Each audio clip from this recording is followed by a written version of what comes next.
Magandang araw kaibigan, ito pong muli si William, ang iyong kaibigan na may kapansanan. Sa modernong panahon na ating ginagalawan ngayon, importante na pahalagahan pa rin natin yung mga bagay na siguro sa sinauna lang nagiging issue o napag-uusapan. Subalit ngayon tatahakin ko ang topic o ang paksa tungkol sa kung bakit mahalaga ang virginity o ang pagpapanatili ng ating puri. Una, gusto kong paalala sa iyo na ang ating katawan ay ang templo ng Holy Spirit. Holy Spirit is the God who lives inside of our body at hindi natin siyang gustong i-grieve or palungkutin by defiling our body by giving it away for any casual sex lang.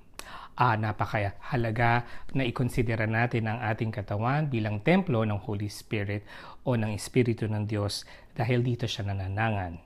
Tayo ay ginawa ng Diyos. We are bought for a price. Namatay si Kristo para sa ating mga kasalanan at ang lugar kung saan siya nananahan hanggat nandito pa tayo sa lupa ay ang ating katawan. At bahagi ng ating katawan ay yung kapurihan.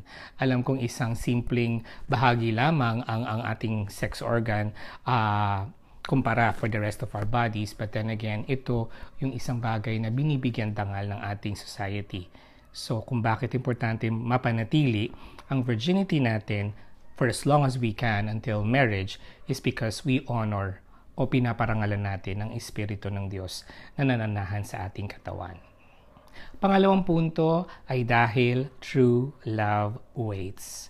Kung tunay kang nagmamahal, kaibigan, at kung tunay ka rin namang minamahal ng tao, ng nobyo mo, ng nobya mo o ng iyong asawa, ito ay dahil kaya niya maghintay. Hindi totoo kailanman na para mapatunayan mo na mahal mo ang isang tao ay kailangan niya ibigay sa iyo ang kanyang sarili.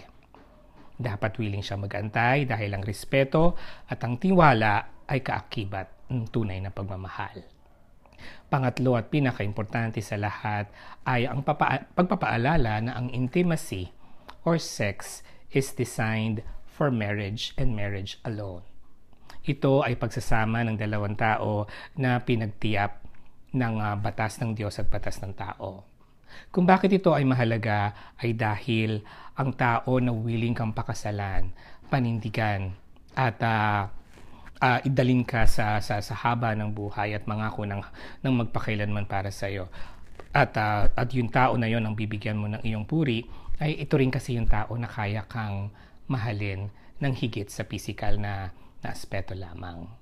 Kung bakit ito ay dinisenyo ng Diyos only for marriage is because ito rin naman ang gagamitin ng Diyos to procreate at magbigay ng mga supling sa inyong pamilya.